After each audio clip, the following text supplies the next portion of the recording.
AMDയുടെ AM5 Ryzen 7000 series processors launch ആയിട്ട് കുറെ ആയിട്ടുണ്ട്. ആൻഡ് നമ്മൾ ഇതിൽ വിട്ടുപോയ ഒരു കാര്യമുണ്ട്.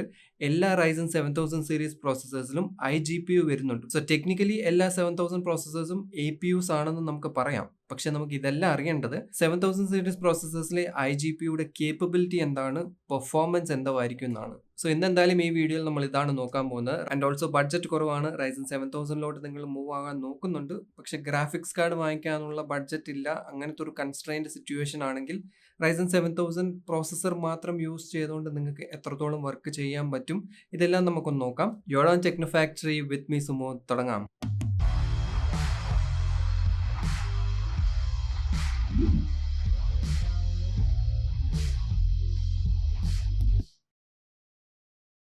Ryzen 5000, 4000 അല്ലെങ്കിൽ 3000 സീരീസ് പോലെ 7000 സീരീസിൽ നമുക്ക് APUs ഇതുവരെ വന്നിട്ടില്ല. ഹോപ്പ്ഫുള്ളി വെരി സൂൺ Ryzen 8000 സീരീസിന്റെ APUs വരുന്നു എന്നാണ് പറയുന്നത്. So just for comparison, old generation top selling APUs ആയിരുന്നു Ryzen 3 3200G, Ryzen 5 3400G, Ryzen 5ൽ Ryzen 5600Gയും 5700Gയും. 5600Gയിൽ റേഡിയോൺ ഗ്രാഫിക്സ് ആണ്. ഗ്രാഫിക്സ് കോഴ്സിന്റെ കൗണ്ട് 7 ആണ് വന്നേക്കുന്നത്. ടോട്ടൽ സ്പീഡ് 1900 MHz ആണ്. 5700Gയിൽ 8 ഗ്രാഫിക്കൽ കോഴ്സ് ആണുള്ളത് ആൻഡ് സ്പീഡ് 100 MHz ഇംപ്രൂവ്മെന്റ് ഉണ്ട്, 2000 MHz. And coming to Ryzen 7000, ഇവിടെ നമുക്ക് RDNA 2 ബേസ്ഡ് iGPU ആണ്. പക്ഷേ ഗ്രാഫിക്കൽ കോഴ്സ് വളരെ കുറവാണ്. 2 ഗ്രാഫിക്കൽ കോഴ്സേ ഉള്ളൂ ആൻഡ് സ്പീഡ് കൂടുതലാണ്, 2200 MHz. സോ ഇവിടെ 7000 സീരീസ് iGPUലെ കോർ കൗണ്ട് നോക്കുവാണെങ്കിൽ 2 കോഴ്സ് ആണുള്ളത്. സോ ദാറ്റ് ഷോസ് ഒരു ലോ പവർഡ് iGPU ആണെന്ന്. സോ ഇവൻ ദോ ആർക്കിടെക്ചർ ഇംപ്രൂവ് ആയിട്ടുണ്ട്, സ്പീഡും കൂടിയിട്ടുണ്ട്, പക്ഷെ എന്നാലും കോർ കൗണ്ട് 2 മാത്രം ഉള്ളത് കൊണ്ട് തന്നെ നമുക്ക് ഹൈ ലെവൽ ഒരു APUന്റെ പെർഫോമൻസ് ഇതിൽ നിന്ന് എന്തായാലും എക്സ്പെക്ട് ചെയ്യാൻ പറ്റില്ല.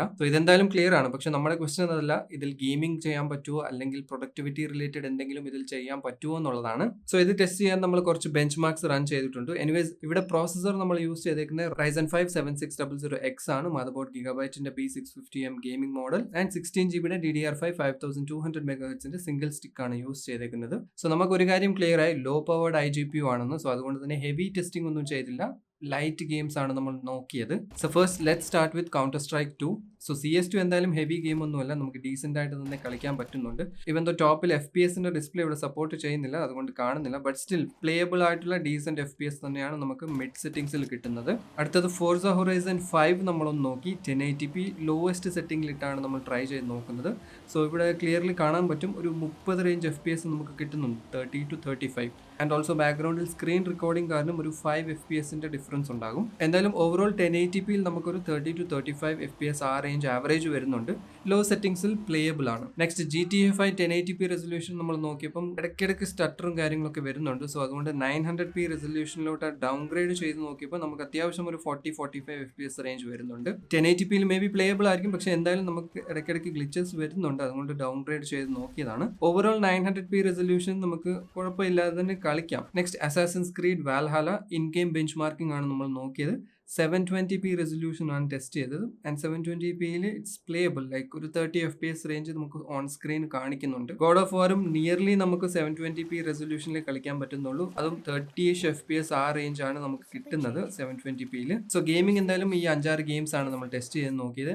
എന്തായാലും ഒരു 720 to 900p റെസൊല്യൂഷൻ നിങ്ങൾ കളിക്കുവാണെങ്കിൽ അത്യാവശ്യം ഒരു 30 പ്ലേയബിൾ ആയിട്ടുള്ള 30 FPS കിട്ടും. 60 FPS ആ ഒരു മാർക്ക് ടച്ച് ആണെങ്കിൽ കുറച്ച് ടഫാണ്. ഓൾഡർ ടൈറ്റിൽസ് ആണെങ്കിൽ കുഴപ്പമില്ല. ഓൾസോ സ്റ്റോറി ബേസ്ഡ് ഗെയിം ആണെങ്കിൽ ഹൈ FPS കിട്ടിയിട്ടും കാര്യമൊന്നുമില്ല. ഒരു 30-40 FPS റേഞ്ച് ഓക്കെയാണ്, നമുക്ക് പ്ലേയബിൾ തന്നെയാണ്, കുഴപ്പമൊന്നുമില്ല. സോ ഇവൻ ദോ ലേറ്റസ്റ്റ് പ്രോസസറാണ്, DDR5 പ്ലാറ്റ്ഫോം ആണ്, അതുകൊണ്ട് പെർഫോമൻസ് അടിപൊളിയായിരിക്കും. പഴയ APUസിനെക്കാളും ബെറ്റർ ആയിരിക്കും. പെർഫോമൻസ് ബെറ്റർ കിട്ടുമെന്ന് എക്സ്പെക്ട് ചെയ്യുന്നുണ്ട്, അല്ലെങ്കിൽ അങ്ങനെ ഒരു അസംഷൻ ഉണ്ടെങ്കിൽ പെർഫോമൻസ് വൈസ് ലോ ആണ് പഴയ APUസുമായിട്ട് കമ്പയർ ചെയ്യുമ്പോൾ. നെക്സ്റ്റ് Adobe Premiere Pro നമ്മളൊന്ന് ടെസ്റ്റ് ചെയ്യാൻ നോക്കി. ഇവിടെ എഡിറ്റിംഗ് എക്സ്പീരിയൻസ് ഓക്കെയാണ്, ലൈക്ക് ഇൻ ദ സോഫ്റ്റ്വെയർ നമ്മൾ എഡിറ്റ് ചെയ്യുമ്പോഴും ടൈം ലൈൻ എക്സ്പീരിയൻസ് ഓക്കെ ആയിരുന്നു, സ്മൂത്ത് ആയിരുന്നു. ഈവൻ 4K ടൈം ലൈൻ വെച്ചാണ് നമ്മൾ ടെസ്റ്റ് ചെയ്തത്. So everything seems okay, editing നമുക്ക് ചെയ്യാൻ പറ്റും, സ്മൂത്ത് തന്നെയാണ്.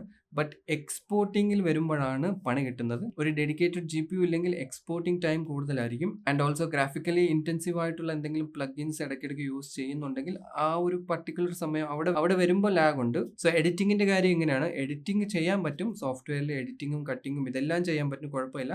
ബട്ട് എക്സ്പോർട്ടിംഗ് അവിടെ വരുമ്പോഴാണ് ഭയങ്കര ലാഗ് വരുന്നത്. അങ്ങനെ ഒരു ഹെവി ലാഗ് ഉണ്ടാകും ഇൻ കേസ് പ്രീമിയർ പ്രോക്ക് വേണ്ടി വിത്തൗട്ട് GPU നിങ്ങൾ Ryzen 7000 സീരീസ് യൂസ് ചെയ്യാൻ നോക്കുന്നുണ്ടെങ്കിൽ. പിന്നെ ഗെയിമിങ്ങിന്റെ കാര്യം കുഴപ്പമില്ലെന്നേ ഞാൻ പറയത്തുള്ളൂ. ഇൻ കേസ് നിങ്ങൾക്ക് GPU ബഡ്ജറ്റ് ഇല്ല, ഫ്യൂച്ചർ അപ്ഗ്രേഡ് ആണ് നോക്കുന്നത്, 7000 സീരീസ് പ്രോസസർ തന്നെ വേണം, അങ്ങനെ എന്തെങ്കിലും ഉണ്ടെങ്കിൽ നിങ്ങൾക്ക് വിത്തൗട്ട് GPU എടുക്കാം. ബട്ട് വിത്തിൻ 1 or 2 months നിങ്ങൾ ഒരു GPU അപ്ഗ്രേഡ് ചെയ്താൽ ബെറ്റർ ആയിരിക്കും. അല്ലാതെ നിങ്ങൾ 1 വർഷം 2 വർഷം കഴിഞ്ഞ് GPU അപ്ഗ്രേഡ് ചെയ്യാൻ വേണ്ടി ഈ പ്രോസസർ എടുത്ത് അത്രയും നാള് iGPU വെച്ച് യൂസ് ചെയ്യുന്നത് എന്തായാലും ഞാൻ റെക്കമെൻഡ് ചെയ്യത്തില്ല. ഒരു ബിൽഡ് ചെയ്തിട്ട് very near future GPU upgrade നോക്കുന്നുണ്ടെങ്കിൽ കുഴപ്പമില്ലാതെ നമുക്ക് 720p and 1080p depends on game and settings. Battle royale games ആണെങ്കിൽ എനിക്ക് തോന്നുന്നു നല്ലപോലെ കളിക്കാൻ പറ്റും. ഫോർട്ട്നൈറ്റ്, CSGO, വാലോറന്റ് പോലത്തെ ഗെയിംസ് iGPUയിൽ കുഴപ്പമില്ലാതെ പ്ലേയബിൾ ആയിരിക്കും. പക്ഷെ അത്യാവശ്യം ഹെവി ഗെയിംസ് ഒക്കെ നോക്കുന്നുണ്ട്, സ്റ്റോറി ബേസ്ഡ് കുറച്ച് വലിയ ഗെയിംസ് ഒക്കെ ആണെങ്കിൽ 30 ആ റേഞ്ച് FPS നിങ്ങൾ എക്സ്പെക്ട് ചെയ്താൽ മതി. ചില ഗെയിംസിലാണെങ്കിൽ 720pയിലോട്ട് ഡൗൺഗ്രേഡ് ചെയ്യേണ്ടി വരും റെസൊല്യൂഷൻ. സോ ബോട്ടം ലൈൻ ഭയങ്കര പെർഫോമൻസ് എക്സ്പെക്ട് ചെയ്യുന്നുണ്ടെങ്കിൽ എന്തായാലും ഈ iGPU അത്രയും പെർഫോമൻസ് ഡെലിവർ ചെയ്യുന്നില്ല. AMD പറഞ്ഞ പോലെ GPU